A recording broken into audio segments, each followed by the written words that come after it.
When is a good moment to launch my startup, to launch my product?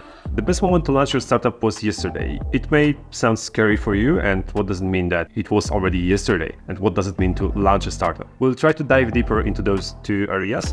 Especially we'll focus on different types of launching a startup and how you could launch a startup without launching software, without even building any software yet, but still you can get the valuable feedback from the market, and you can learn if the idea that you want to invest into, or you're already investing into your time or money, is worth to be invested. Welcome to Pragmatic Talks, a podcast and a video series where we discuss startups, contemporary digital product development, modern technologies, and product management.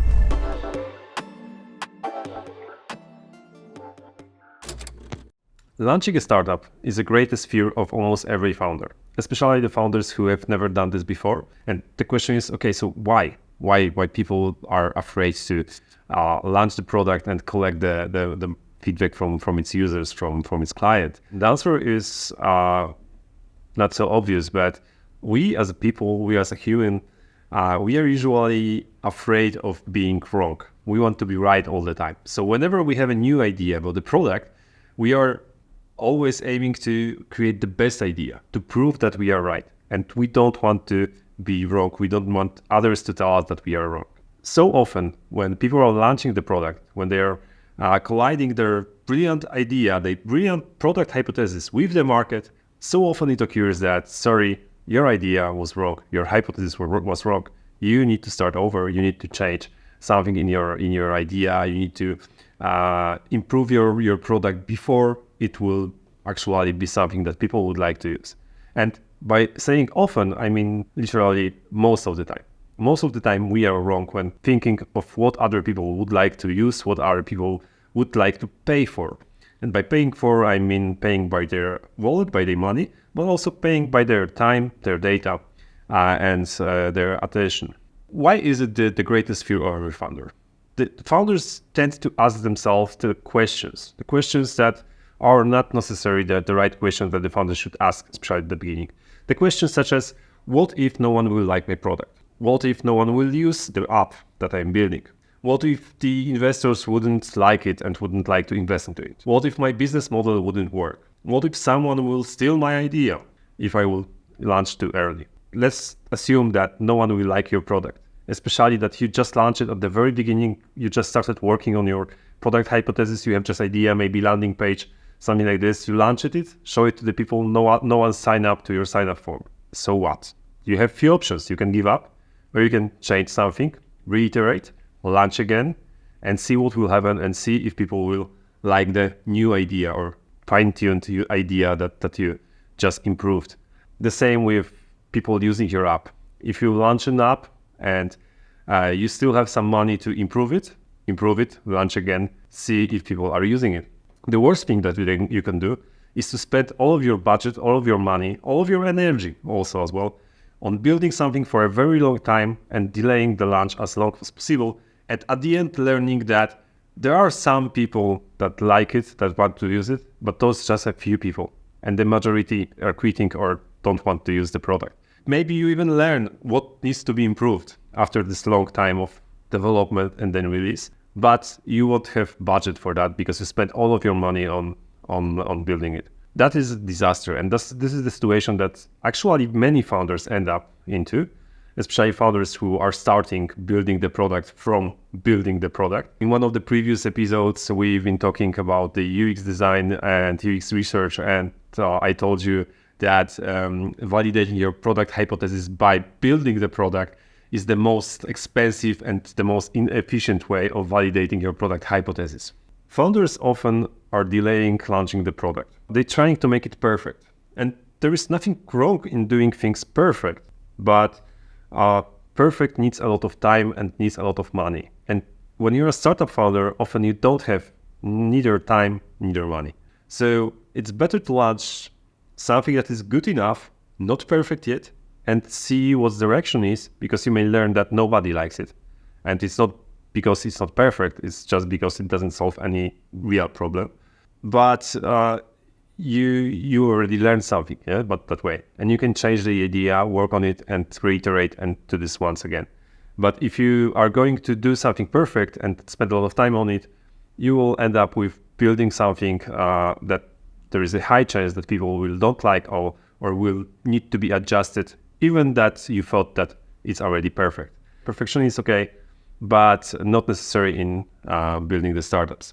Why founders are delaying launching the product? One of the main reasons is that founders are liars. I'm a founder too. Founders love to lie themselves, lie to investors, lie to everyone else, their friends, family, all of the people who are supporting them, their teams, that what they are working for, on and for, is something that is worth to be invested into their time, their energy, etc. And they are lying themselves that it's worth to do this. And until it's not on the production, until it's not launched, it's true. It's not a lie. Only in the moment of launching, only in the moment of validating the hypothesis with real market, real people, real users, founders are checking if they've been lying or if they've been right and their hypothesis was right and correct. So until the launch, founders are liars, not liars in terms that they are lying consciously. They are unconsciously lying themselves and others. In the moment of launch, there is a validation moment when people, both founders and other people around, learn if they've been lying or not. So let's talk about the different types of product launches. Because when I say, or people say that you need to launch your product and the best moment of launching your product was yesterday, what others usually hear is that, oh no, I would have to build my product in a couple of days and deliver the software or product to production and start charging money for it, etc., etc. No, there are like different types of launches that you can do even without the product, even without any budget, any marketing, just investing some of your time and some of your energy to validate your hypothesis, to show it to some other people and to learn from their feedback. The very first product launch that you can do is something that's called, or I called, silent launch. What do you need for a silent launch of your product? Well, it's good to have a name for your product. It could be changed later on, but it's good to have a name so people will remember it and you can refer to it later on. It's good to have some kind of the landing page. Today you can click in the WordPress or any other web page builder and build the landing in just a matter of couple minutes or hours in the worst case scenario if you've never done this before. If you have a landing, it's good to have a domain. Buy a domain with the startup name in it, so you will already know that the name is possible to be to promote in the market using the domain name, but it's not necessary. Both landing and domain are not the most necessary things that you will need. Another thing is that you need to create some kind of catchy call to action. And by call to action, I mean like a one sentence that will convince people to, let's say, sign up to your newsletter or sign up to your waiting list. Or will convince them that they would like to download the app in the future. What else do you need? It's good to have some very small budget for the ads, like a social media ads or whatever. So you will see, you will have some data of, for example, how many people who visited your website actually signed up for a waiting list. And that data will allow you to make a decision if it's worth to invest into it or you still need to fine tune the idea. And of course, you need some time, for example, for public relations activities, like speaking at the meetup, speaking at the conference, going to some conferences, networking with people, showing your ideas to others, especially visiting the places where your potential clients are and talking to them about your product idea, showing them the landing page, asking them if they would like to sign up for the waiting list. Of course, at this level, before you start doing all of that, you need to perform some basic research, some competitors analysis, some desk research, some market research. Those are few basic things that you need to perform before you start working on your call to action, on your product hypothesis and your landing page and advertisement. Otherwise, you will most probably spend all the time on something that has a really low chance to work and to catch the attention of users. Those are all of the things that you need at this stage. And as I said, landing and domain may not necessarily be crucial. Like, for example, you can use Facebook profile instead of the landing page, publish few random posts and start advertising there and use the Facebook contact form for waiting list and see how many people from the ads will sign up for the waiting list, and that will also provide you some numbers and tell you if it's worth to invest into the startup any further, or if it's worth to craft the idea more and improve it before you go to the next steps, next launches. And what's important, you can do this a few times. If you won't be satisfied with the results, you can do this again and again and again until you will see the results that are, in your opinion, good enough to move to the next step and start working on your startup any further. What you don't need at this stage is, for example, you don't need developers, which are pretty costly. You don't need designers, Canva or any other tool to design your advertisement, your profile on Facebook or whatever else you would like to promote yourself. Use it for design your website or buy the ready template for your landing page. Do not focus on that. You don't need a lot of money and you don't need a lot of time. All of this could be done in one day of creating everything together with the research, maybe 2 days of creating this, and then let's say a week or two on advertising and collecting the data, collecting the people sign-ups for waiting list and learning what the outcome is. And you can iterate every week on some new idea or tune your current idea and improve it all the time. And the budgets for the advertisement don't need to be high. For example, for one of my projects, the first budget that I used was something around $50. That was fair enough to validate that almost 20% of people who seen the ad and to click through the ad sign up for the waiting list for the product that we want to build, and that was okay for us to learn if it's worth to invest more money and more time into development of this product. What is the second, or actually it also could be done in parallel type of launch? It's I call it a friends and family launch. What does it mean? It means that you have your idea of the product. Maybe you already have this name, this call to action. You did this research as in the previous step. Maybe you have already some pitch deck, or I mean by pitch deck I mean like slides or whatever, or just a pitch talk. It could be like well-prepared speech that you will give to anyone who wants to listen about your product. And you go to your friends and families. Well, you need to have some friends. That might be obvious, but not so obvious for everyone, who would like to listen about your product and who would like to provide you with some feedback. How do you do that? You go to as many people as possible around you and talk about your product, talk about your idea, and see what their reaction is, what their answer is, what questions they are asking, what doubts that they have, and how they see the future of your product and if they would like to use it or not. At this stage, it's also very important that you shouldn't consider all of the feedback that you receive as something that is very objective. In most cases, you will get some very subjective feedback from people who knows you, especially if it's family or true friends. All of them will always like any idea, and the stupidest idea as well that you have, they will like it or they will try to like it, and they will tell you that it's not so bad or okay. So try to be very skeptic about this and never ever stop here. Like I've seen a few times people who ended up at this stage. Okay, my idea is great. All of my friends are saying that is great. Okay, now start coding. And now we are building the software, and the next launch that we'll do will be not next week, but in the next few months, if not years from now, since we need to develop the product. At the end of the day, it often occurs that, okay, all of the friends like it.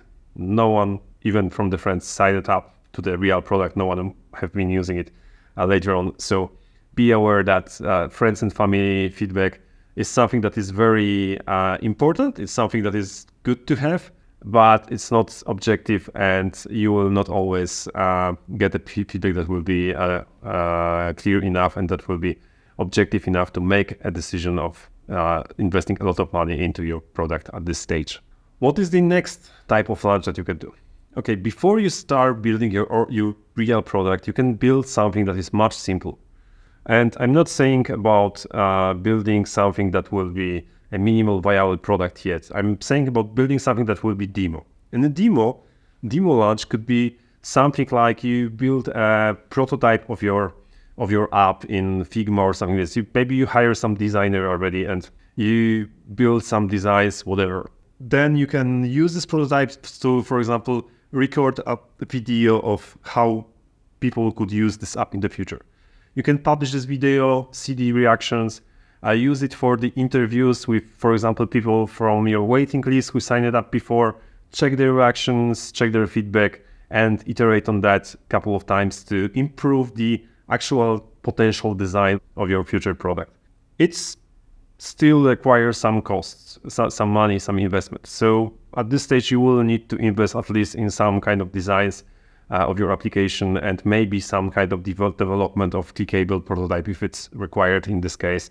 In many cases, the designs itself could be clickable enough to record or to even test it with together with the users on how the app will behave and what they could expect from it and learn from that as well. And yes, at this stage, you can also need some budget for extra marketing, extra advertisement to bring new people who haven't seen before the previous silent launch or something like this, and they haven't signed up for the waitlist, but people who are not biased by the previous vision that you had, people who will provide you more feedback about what you are planning to build in the future. The next type of the launch is that you can take all of what you have right now, the demo, other stuff, etc., and you can launch it to the community or communities.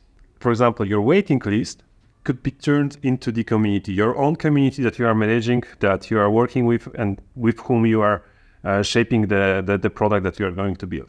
You can build such a community, or you can join the existing community. There's a bunch of Facebook groups, forums, LinkedIn groups of people who have the same or similar interests, who might be also part of your community and to whom you can advertise very cheaply your product idea, ask them for feedback and see their reaction, learn what they need, what problems they have, and how you can solve their problems with your product. One disclaimer, of course, you should start building your products before the first launch from learning about the problems that your potential user have and then trying to figure out how to solve those problems, not starting from building the solution and then looking for problems. That's not the right way.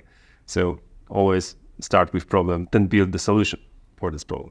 Okay, so we did those few launches already, some of them even a couple of times. Always remember that you can do this a couple of times, not only once. The next type of launch, what you can do, you can actually do the pre-order or crowdsourcing campaign. This is something that you can do also without any software development, real product or something. You can ask people to not only sign up, but to pay in advance for your services, for your product that they will be able to use in the future. In the worst case scenario, you return all of the money that they invested into that or that they paid you. But in the best case scenario, you will already have a base of users who already paid you for doing something. Just be careful and do not spend this money so fast on other things. Just keep it later as a proof that your app is worth to be built, but do not touch this money and do not use it, do not spend it on some stupid things, because there is still like a high chance that you will have to return it to your first customers. And the next type of launch is something that actually after you collected those people, after you collected people who actually paid you for your app, for your product, for using your product, but without the product yet, you shouldn't expect that will be like a very high conversion rate. That will be just your very, very early adopters who want to be involved into building the product, who trusted you based on the communication that you built before with them.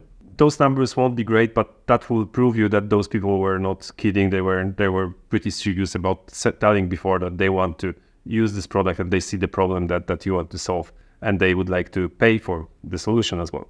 So after you have that, you can do something that I call early access launch. And here you can use your waitlist, you can use your community, you can offer access to your MVP, because at this stage you will need minimal viable products, so something that users can actually use. It don't need to be fully automated, it don't need to be fully finished. There might be some problems, some issues, some bugs.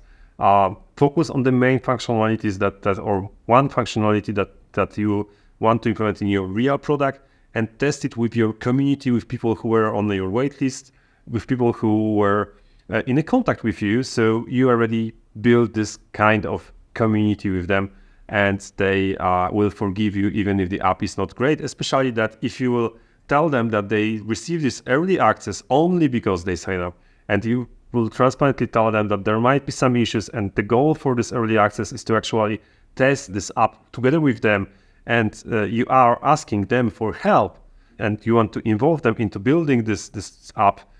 This is something that they will be actually very grateful for, and they will feel that they have an impact on the app that later on they might be using on a daily basis and maybe even pay for it. After you do that, you collect the feedback, of course, you improve the app, work on it, and then you can launch with your MVP already fine-tuned, already improved to the broader audience, and bring new people on board. Of course, you will need more money on marketing, and of course you will need a budget to develop the app that will be sort of our MVP that will be production ready.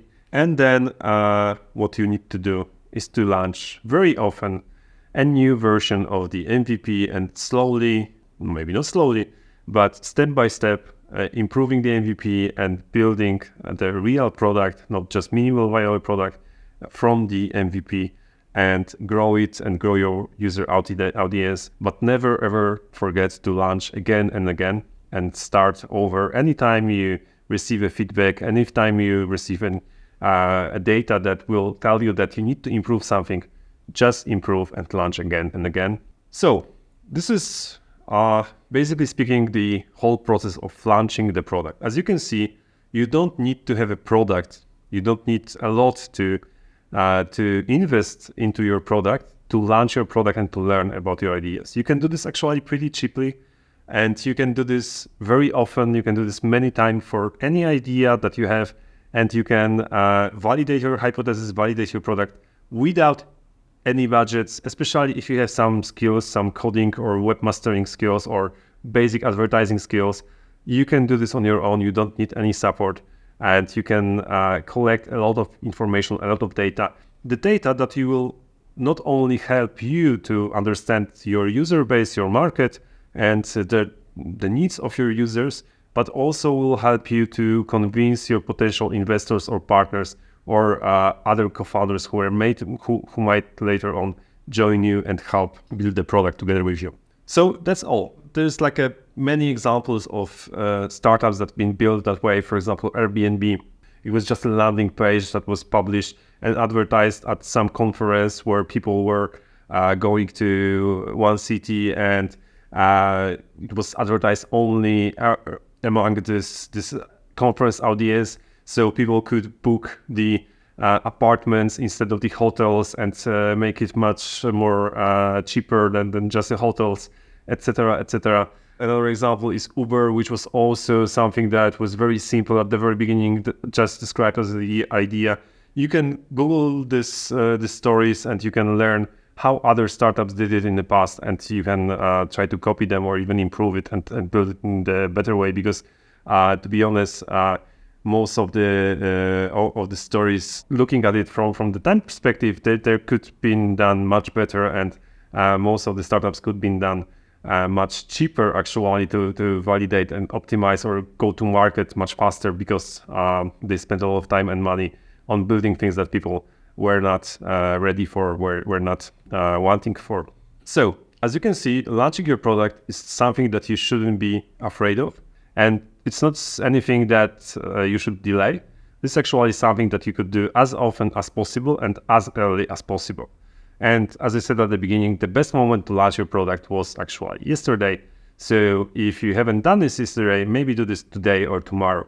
Whatever your product is, whatever you are working on, and even if you are just a product manager or part of the product team working in some other company, you can also launch your product internally in your company or externally with your customers. Talk to your customers, collect the data, collect the feedback. This is the best and the most efficient way so far.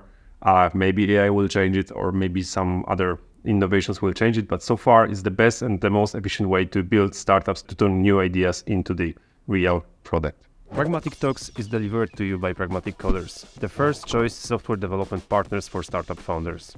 Be sure to catch all new episodes. Subscribe to our YouTube, Spotify, or Apple Podcast channels. And if you are thinking about building your own startup or struggling with product development, contact us and find out what we can do together.